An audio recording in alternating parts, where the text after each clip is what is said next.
Hello, and welcome to the first year of WWE's ECW, the show where we take a look back at the first 52 episodes of WWE's re-envisioning of Extreme Championship Wrestling.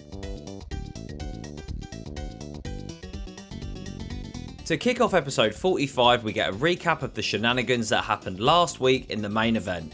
During a match between Elijah Burke and RVD, CM Punk ran down to the ring to assist his fellow New Breed teammate Elijah Burke.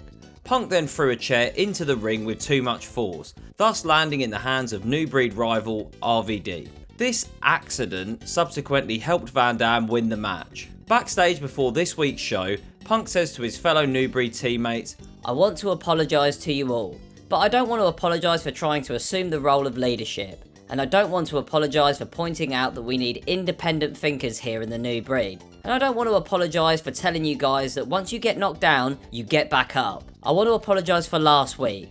I was just trying to help you out. That is all that happened. I got a little overzealous, and that's my fault. But that's behind us. That's all in the past, because tonight we have an 8-man elimination tag team match against the Originals. Tonight is the night that everyone will remember us for. So I've got to know, are we all on the same page?" Punk then proceeds to shake hands with Thorne, Striker and Corvon before walking away from Burke. Punk then returns laughing and says, "I'm just messing with you. I'm really sorry."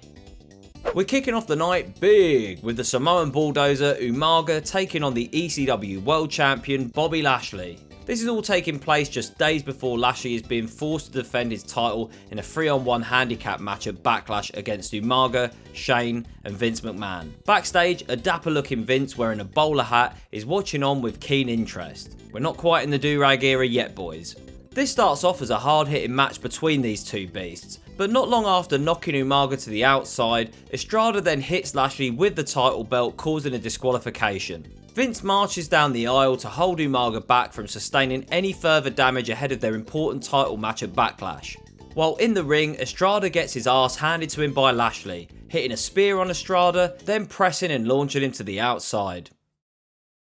Backstage, Burke says to Corvon with the rest of the New Breed, minus Punk, in earshot, "I can't tell you the headaches I've been having, man. I still haven't replaced my wisdom beads that I lost last week in the match.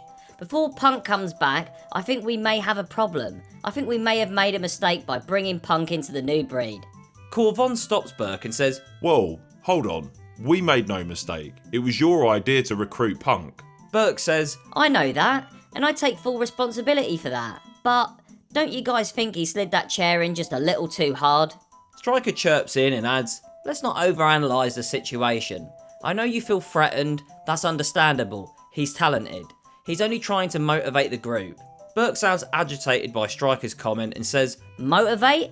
I'm the motivator, and tonight is going to be the biggest night in the history of the New Breed, and CM Punk will not be the one to lead you to victory. It will be me, Elijah." Punk then re-enters the room, puts his arm around Burke's shoulder and says, "Hi guys, where we going?"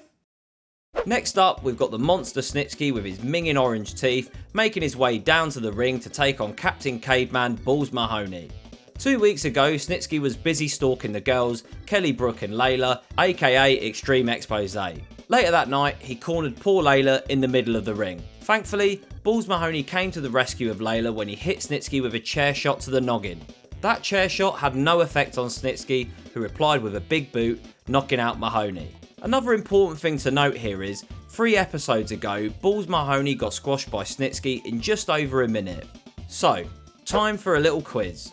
What do you think happened in this match? Do you A, think Balls Mahoney got in a decent amount of offense and put up a good fight against Snitzky? Or B, got squashed in just over a minute again? If you answered A, you're a donut. Yep, Mahoney got squashed again. They made him look like a right knobhead.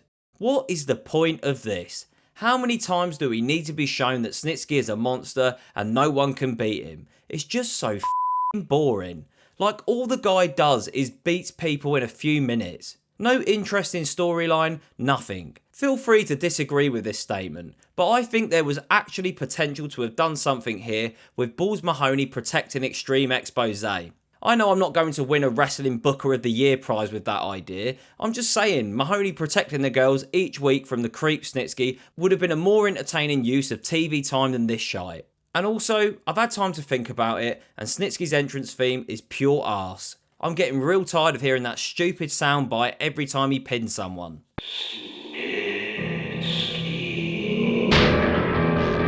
Before the main event, there is one last opportunity for CM Punk to get Thorne, Corvon and Striker fired up before their match against the Originals in a short while. Elijah Burke then appears out of nowhere and is agitated that Punk appears to be a better leader of the group than himself.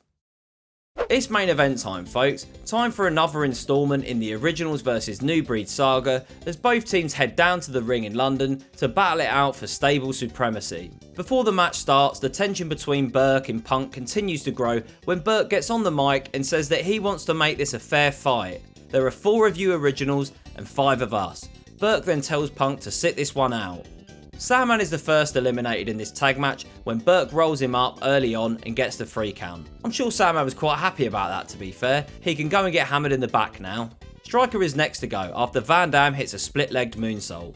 The Originals are then down to 2 when Corvon hits Sabu with what he's dubbing the Pounce. Corvon then gets eliminated when he disqualifies himself by dropping Dreamer nutsack first onto the guardrail. 2 on 2 becomes 2 on 1 when Dreamer pins Thorne after hitting his signature DDT. Dreamer is then eliminated immediately after when Burke enters the ring and hits the Elijah Express. It's down to the last 2 competitors, RVD and Elijah Burke. I'm getting deja vu. Burke gets knocked down off the apron by Van Dam. Whilst the referee is busy talking to RVD, Punk gets up from his chair and boots Burke in the back of the head. Thanks to the assist from Punk, RVD is then able to send Burke back into the ring and hit a 5-star frog splash to pick up the win for the Originals and pin Burke for the 2nd week in a row. Punk gets in the ring and hits Burke with a GTS as the episode ends. I think it would be fair to say that after that ending, CM Punk is officially out of the New Breed, if he was ever really in the group to begin with. I mean, we kind of knew it was a ruse from Punk when he joined the New Breed, but could they have carried this on for a couple weeks longer? Probably. Going forward, I'm hoping that this is the end of the Originals New Breed rivalry, but I'm probably getting my hopes up too much there. It's just that they now have a perfect way to move on to a different rivalry with Punk, or something else. Maybe have the other New Breed members turn on Burke because they want Punk as the leader of the group. It certainly makes me want to tune in and watch next week's episode to see what happens. As for the rest of the episode, not great, mate. I'm going to give episode 45 2.5 out of 5 stars. Thanks again for watching, and I'll see you in the next one.